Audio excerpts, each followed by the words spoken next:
¿Cómo le va? ¿Cómo están? Bienvenidos. ¿Cómo estás, Guillermo? Hola, ¿cómo estás, Guillermo? Bien, hasta tocar este tema. Es un tema que no sabes por dónde agarrarlo, ¿no? Uno dice, cualquier tema se te puede tocar. Es verdad que cualquier tema se puede tocar. El tema es cómo lo toca y no divide las aguas, ¿no? Porque en la simple opinión, análisis de los hechos, objetivamente hablando, sin querer uno tuerce para un lado o para otro. Hablamos del conflicto, obviamente, de Medio Oriente, entre palestinos e israelíes. La verdad es que tratamos y vamos a tratar de darle un enfoque argentino. O sea, ¿qué tiene que ver Argentina con esto? Tiene mucho que ver a partir de que el Papa es argentino, a partir del Papa juntó a los dos líderes. Yo me acuerdo, fui a verlo un 3 de junio y el 5, en el mismo lugar donde me atendió a mí, atendió a los dos líderes, tanto al palestino como al israelí. Que hasta el último momento, me acuerdo, el mismo Papa me decía, no sé si viene Pérez. 24 horas antes, porque había recrudecido el conflicto. Bueno, fue Pérez. Tiene algo que ver Argentina. Tiene un Papa que es de su vientre. Tiene que ver Argentina en cuanto a situaciones muy puntuales. Por ejemplo, el sacerdote de Gaza es argentino. ¿Sí? El pastor de Gaza es argentino. Tiene que ver porque ustedes fueron una delegación de 40 personas, que vos la piloteaste y fuiste a ver al Papa también, del diálogo interreligioso. Esto es musulmanes, judíos, cristianos, que poco tiempo después es lo que provocó justamente la visita del Papa, de alguna manera, a Medio Oriente. Tiene que ver porque vemos todos los días imágenes en televisión, o sea, no podemos permanecer ajenos, es difícil tocar el tema este, y cuando uno lo toca, lo digo porque estoy en un programa también que es de actualidad, como en 5N, y yo me doy cuenta cómo la gente reacciona, apenas se toca el tema este, empiezan a llegar mensajes de todo tipo, una apoyando a ultranza a un sector, a los palestinos, y otro apoyando a ultranza a los israelíes. Entonces, cuando debatíamos esto en producción con vos, ¿qué decían? ¿Lo tocamos o no lo tocamos el tema este? Y sabíamos que era difícil, a tal punto que estamos grabando los programas hoy y lo decidimos hace un rato, definitivamente, tocar este punto, Guillermo. Vos creo que has sido un ejemplar alumno y sabes más que yo. Esto pasa muchas veces con los alumnos, ¿no? Empezaste conmigo y vos sabés más que yo. Pero trata de explicarme de alguna manera, y gratificame, de tanta ocupación tuve contigo, que ahora explícame vos a mí cómo se trata esto.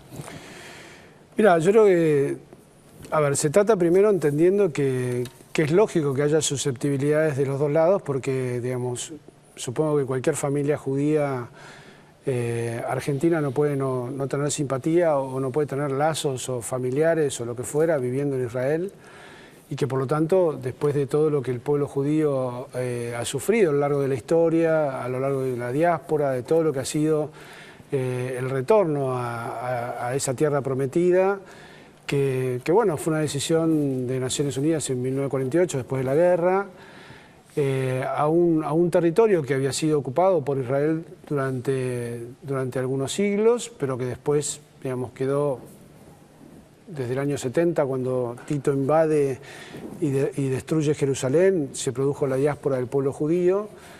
Y bueno, esto empieza con todo lo que es el movimiento sionista de retorno a aquellos lugares tan caros para el pueblo de Israel, ¿no? Tan caros para su historia.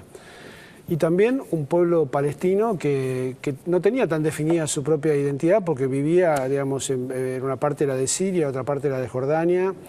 A esto confluyó una situación que era, digamos, la partición, y en esto después voy a ahondar, porque, digamos, esto tiene que ver también con la partición que hizo del mundo, la Primera Guerra Mundial, ¿no? que fue también un conflicto que empieza con algunos disturbios y termina, digamos, incluyendo naciones donde, digamos, al final las grandes potencias terminan armando un mapa del mundo que hoy en día se está desdibujando. Yo creo que no podemos tratar este conflicto sin entender un chiquitito de geopolítica internacional, ¿no? Países que fueron dibujados, ¿no? Que hoy en día tienen diferencias étnicas importantes, lo que está pasando en Siria, la guerra de Irak, que los americanos pensaron que se acababa en poco tiempo. Me parece que también tiene mucho que ver con la caída de los dos grandes bloques, el ruso por un lado y el americano por otro, y el retiro, yo te diría, de la diplomacia norteamericana de, bueno, la mayoría de los conflictos que vino dominando los últimos, todo el escenario de posguerra, ¿no? Entonces, bueno, ¿cómo se entiende esto? Y se entiende desde un punto de vista que, digamos, se fue forjando una identidad palestina muy fuerte, queriendo, porque en el propio Israel hay 1,5 millones de palestinos viviendo, que no viven ni en la Franja de Gaza, ni en los territorios conflictivos. tienen.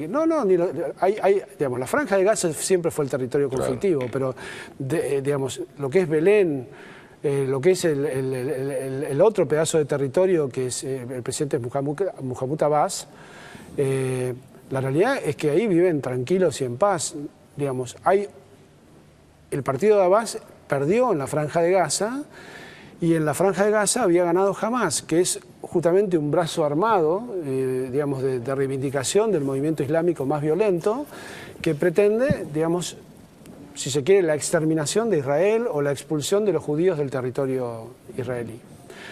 Entonces, bueno, ¿cómo se convive con estas realidades?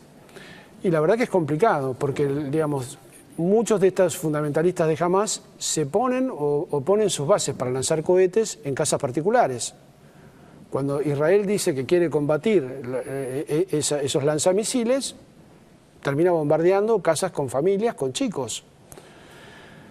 La realidad es que la Franja de Gaza es un territorio muy pequeño. También hay un bloqueo para la Franja de Gaza. Tampoco ellos pueden pasar para la frontera, para el lado de Israel. Tampoco pueden conectarse con el resto del territorio. Y están aislados por mar. Entonces es casi 1 millón de personas viviendo en una situación tremenda, ¿no? de mucho hacinamiento, de falta de trabajo y de un descontento profundo de todo el pueblo. Por lo tanto, caldo de cultivo para que la gente apoye a Hamás y por lo tanto también esté de acuerdo con que les lancen con el lanzamiento de misiles al territorio israelí. Y por otro lado, Israel que dice yo me quiero defender y por lo tanto mi manera de defenderme también es ataque preventivo. Ataque preventivo que termina, no sé, muriendo gente civil, bombardeando escuelas que están protegidas por la ONU. O sea, hay errores de los cuales Estados Unidos, digamos, se ha declarado vergonzoso.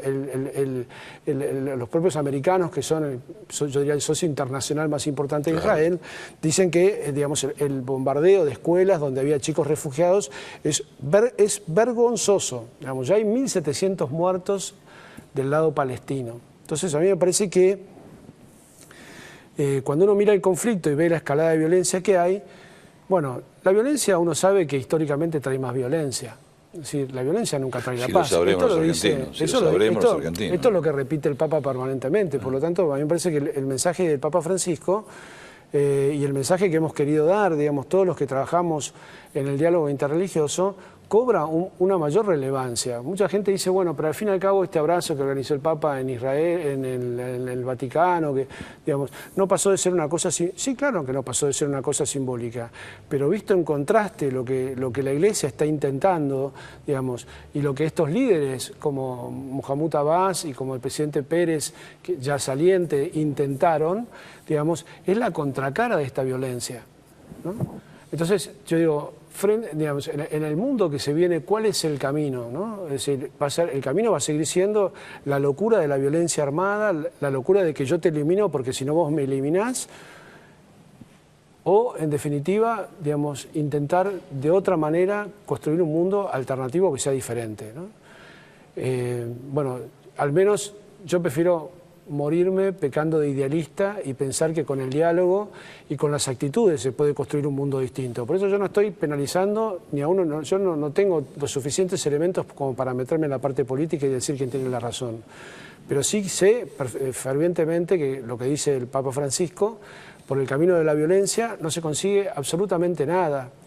Y sí me parece que cuando vos lo nombrabas muy bien al principio del programa, cuando decías, bueno, ¿qué tiene que ver la Argentina con este tema? Bueno, tiene que ver que en la Argentina convive una gran comunidad islámica y una gran comunidad judía y un país que es mayoritariamente católico.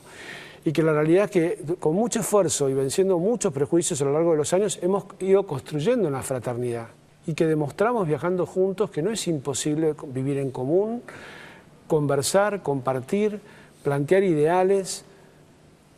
Y es fuerte, digamos, para nosotros es fuerte. Y sentimos que nuestra apuesta no fue una apuesta, digamos, insensata, ¿se entiende?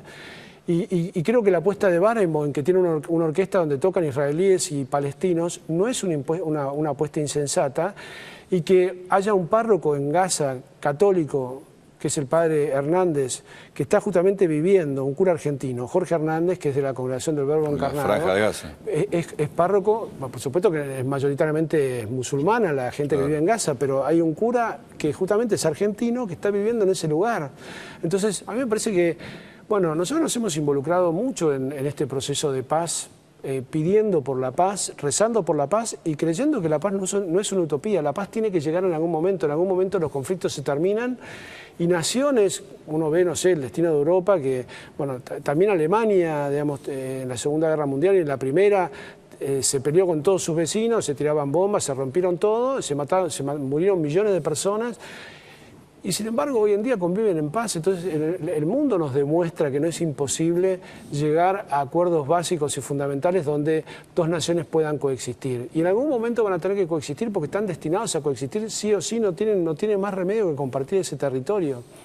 Entonces, no sé, me parece que esta escalada de violencia termina siendo una insensatez para ambos, porque a la larga lo único que genera es más destrucción, más muerte y recrudecimiento del odio, que es el sentimiento que justamente uno ha querido desplazar o desterrar con todo otro tipo de acciones que tiendan a la confraternidad y a la paz. Ahora, Guillermo, digo, uno se pone a pensar, bueno, ¿quién tiene la solución? Nadie tiene la solución. Pero la realidad es que uno dice, bueno, a través del diálogo interreligioso, que ustedes lo ensayaron con éxito, el mismo diálogo interreligioso que invocó Francisco cuando fue a la zona en conflicto, digo, esto no alcanza, indudablemente. Digo, los organismos supranacionales, ¿no? Las Naciones Unidas, que en muchos casos toma acción directa en estos casos, no puede hacer nada tampoco, no puede tomar medidas para que pare esto, porque no hay forma de detenerlo. No hay forma de detenerlo, tenemos que reducirnos a ser meros espectadores privilegiados, porque vemos la muerte en televisores de 55 pulgadas, desde acá o de cualquier parte del mundo, no hay forma. Entonces, y bueno, pero eso yo te digo, me parece, bueno, es un mundo de violencia que estamos, digamos, lamentablemente, al que estamos asistiendo, a un mundo de violencia que existió siempre a la gente que le conviene la guerra. No olvidemos que es una industria poderosa y que necesita de conflictos para poder vender armas, y hay un montón de intereses que seguramente se están mezclando en estas cosas, y hay gente que indudablemente tampoco quiere la paz, tampoco la paz es un buen negocio. Hay veces que, digamos, uno ve dirigentes que en realidad desean más la violencia que la paz. Entonces, bueno, por eso digo, ¿qué camino quiere elegir? Yo lo que sí me pregunto frente al conflicto es qué camino quiere elegir uno. Y a mí me parece tan sensato. A ver, me parece que, ¿qué podemos hacer? Para empezar, estar hablando del tema, sí, que creo que es, bueno, cuando hablamos del tema, es intentar respetar la sensibilidad de las dos comunidades implicadas, entendiendo a cada una de esas partes, pero también diciendo, digamos, creemos firmemente, y lo hemos demostrado desde la Argentina, con no uno, sino con numerosos ejemplos. El ejemplo del Papa Francisco, convocando al diálogo en Roma, el ejemplo de un sacerdote argentino que está viviendo en la Franja de Gaza. Digamos, hay unas que yo estuve, que fue realmente una experiencia muy fuerte para todo el grupo, cuando nosotros fuimos cuando hicimos el viaje interreligioso, cada uno de nosotros, digamos, compartía con nosotros alguna experiencia, ¿no? Bueno, cuando me tocó a mí compartir desde el lado católico, yo los quise llevar a Belén. Fuimos a Belén, lugar del nacimiento de Jesús, que está en territorio palestino. Y allí yo celebré una misa en la gruta del nacimiento, en la gruta de los pastores, en el campo de pastores. Hice la misa explicada porque presuponía que a lo mejor mucha gente había tenido que ir a alguna misa alguna vez porque, bueno, porque se le casa un amigo o lo que fuera, o va porque se murió otro amigo, que no sé. Bueno, como yo he participado de celebraciones judías, pero lo que hice fue una misa explicada, con una misa con catequesis para explicar cada parte, que era cada parte que estábamos viviendo. Y realmente fue emotivo para todos celebrar la misa en ese lugar. Y después de ahí, para que vieran un poco no solamente la iglesia de la historia, que es, bueno, acá en este lugar estaban los pastores que, digamos, después fueron a adorar a Jesús, sino, además de haber visitado la Basílica de Belén, cuando salimos de la Basílica del Nacimiento, que es la iglesia más antigua que tiene el mundo cristiano, edificada por el emperador Constantino en el siglo IV, Salimos y nos fuimos a un hogar que tienen también unas hermanas del Verbo Encarnado, que es para cuidar chicos discapacitados y abandonados palestinos. Entonces, yo quería que vieran la iglesia viva también, porque la iglesia no es solamente un conjunto de piedras o de ruinas. La iglesia es un ser viviente, digamos, que vive porque vive Jesús y vive en el amor de esas hermanas. Y la verdad que fue conmovedor para todos, tan conmovedor que al final hicieron una colecta durante el año de plata y les mandábamos una cantidad de plata importante para que ellas pudieran sostener esa obra porque viven de la caridad. Entonces, por supuesto que es una congregación argentina que está ahí. Entonces a mí me parece que, bueno, los argentinos de alguna manera estamos, porque hemos tenido esta experiencia de convivencia, estamos dando señales de que se puede vivir de otro modo. Y eso me gustaría que es simplemente el mensaje que llegue desde que nadie que sea de una comunidad o de otra exacerbe sus ánimos tanto como para generar, digamos, a ver, son tan feos los sentimientos de odio, ¿no? Que yo creo que te acompañan a vos. Yo, muchas veces me pasa con las personas, y eso voy a hablar de otro tema complicadísimo que es el tema del perdón. Cuando una persona tiene resentimiento, ese resentimiento vive adentro tuyo. Claro, se perjudica a la misma persona. Exactamente. Que Si vos generás odio, te si creas vos un cáncer. Yo veo las cosas por televisión y me empieza a generar odio, ese odio a las personas que, digamos, que yo quiero salvar no les hace nada. Neutras. No les pasa absolutamente nada, pero yo me despierto y me acuesto con ese odio. Así es. Entonces a mí me parece que es importantísimo entender por qué Jesús plantea el tema del perdón, ¿no? El amor al enemigo, que parece una cosa tan, realmente es muy loca, así que Jesús diga, digamos, amen a sus enemigos. ¿Cómo amar a tus enemigos? ¿No? Cuando Jesús dice en la cruz a la gente que lo está crucificando, Padre, perdónalos porque no saben lo que hacen. Bueno, está generando un ejemplo de misericordia y de amor que me parece que es el ejemplo que hay que tener para poder superar el conflicto. Porque si no, yo solamente me quedo anclado en el odio que me genera, que exista gente de un lado y del otro, que lo único que busca es eliminar que el otro no exista más, ¿no? Como uno, no sé, escucha al presidente de Irak decir que Israel que tiene que ser borrado de la faz de la tierra, o de repente las declaraciones que una diputada, por lo menos así se le atribuyen, no sé si habrán sido verdad que ella lo dijo, pero sí vi un video de jóvenes israelíes cantando una canción que decía mañana no hay escuela, ya no quedan niños en Gaza. Y la verdad que me parece terrible, ¿entendés? O sea, de un lado y del otro, si uno compra ese odio, y la verdad que no está ayudando a que el conflicto se supere. A mí me parece que los que estamos afuera y no estamos padeciendo la violencia cotidiana, al menos deberíamos colaborar con nuestra oración, generando un ambiente de paz y de tranquilidad, bajando digamos, como yo te diría, los ánimos de las dos comunidades para que, bueno, todos seamos actores de una paz que en algún momento va a tener que llegar necesariamente. Sí, yo digo, y me preocupa, porque vos hablabas de los intereses que hay en la guerra, que esto ha existido desde todo el siglo pasado y sigue existiendo ahora, creo que desde todo el mundo, ¿no? Desde toda la historia del mundo. Pero así como vos decís de las armas, pasa lo mismo con la droga, o sea, que hay un discurso anti-violencia y anti-droga, y quizás las grandes potencias son las que la fomentan, porque el gran negocio lo manejan las grandes potencias. Y los conflictos surgen cuando las grandes potencias reparten la torta y se quedan con la mitad ellos, la otra mitad la distribuyen entre el resto. Ahí empiezan los líos. Esta es la verdad. Sí, o terminás consumiendo. O terminás consumiendo, digamos, siendo parte realmente perjudicada de la historia esta. Pero hay contradicciones implícitas. Cuando Estados Unidos habla del tema de las armas, cuando es la principal productora de armas y la que más armas vende por derecha y por izquierda, tanto a grupos subversivos como a grupos ordinarios y regulares, y con la droga pasa lo mismo. Vamos a ser bien claros. Administra la cuestión, no la reprime ni la persigue. Entonces, estamos en el horno, ¿no? Porque vos decís, hay discursos que hablan de esto es una barbaridad, como dijo Estados Unidos ante este avance israelí ante los chicos palestinos, pero la verdad es que la gran industria de Estados Unidos, una de las grandes industrias, es la venta de armas, y no exactamente a ejércitos, muchas veces a grupos paramilitares y subversivos, ¿no? Entonces, uno dice, pero estamos ante el fin de las expectativas. Vos decís algo que suena realmente en este mundo extraño, que es amen a sus enemigos, ¿no? Yo no sé si amen, pero por ahí... ¿qué puedes hacer? Por eso yo lo digo, es bueno, ¿qué puede hacer uno, no? Es decir, bueno, lo que uno puede hacer es que cuando mira estas cosas, intentar no odiar, eso es lo que puede hacer. Porque me parece que justamente es lo que termina... el odio es lo que termina haciendo que uno sea violento. ¿Sí?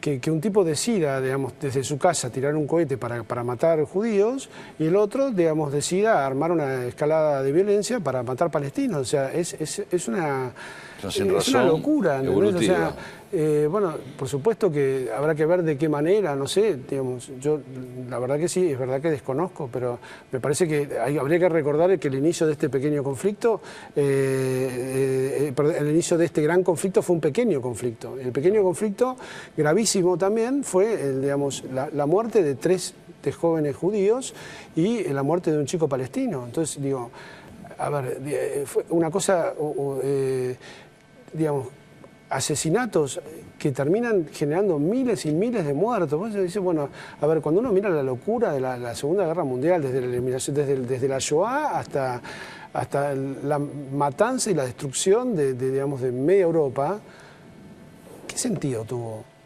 ¿Qué sentido tuvo la guerra? Tuvo un motivo, el odio. Sí, el odio, que yo te elimino porque vos sos alemán o vos me eliminás porque el alemán te elimina porque se cree la raza aria superior. Entonces, a mí me parece que es el sentimiento más peligroso que anida en el corazón del hombre, ¿no? Ahora, digo, la transferencia, y yo coincido con vos, ¿no? Porque uno dice, bueno, ¿acá qué podemos hacer? Esto decís vos, no odiar, no crear odio con las imágenes que tenemos.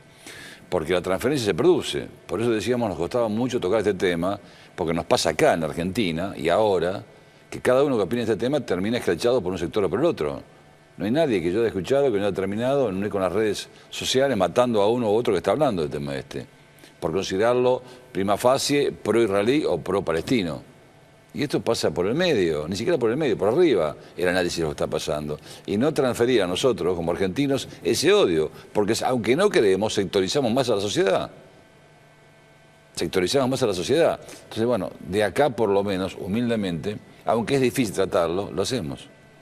Sí, porque me parece que también ayuda a una cierta catarsis colectiva, ¿no? Sí, porque claro. cuando alguien lo trata desde un solo costado, termina siendo, digamos, generando la adhesión de las personas que piensan como él y la oposición de todos los que están de la vereda de enfrente. Y otra vez generamos la antinomia, que es la que da origen a la guerra, que es el odio y la división. Y yo creo que lo que tenemos que tratar de hacer, nosotros que estamos más lejos y que no estamos padeciendo las consecuencias concretas de la guerra, es justamente bregar y pedirle a Dios y pedírselo en serio, ¿no? Cuando uno dice, bueno, rezar por la paz, bueno, sí, puede ser que sea un sentimiento piadoso, pero digamos, me parece que es muy necesario realmente hoy rezar por la paz, para que nuestro corazón no se vea, digamos, infectado por la violencia y el odio, porque es casi la reacción natural cuando uno ve las cosas que están pasando, ¿no?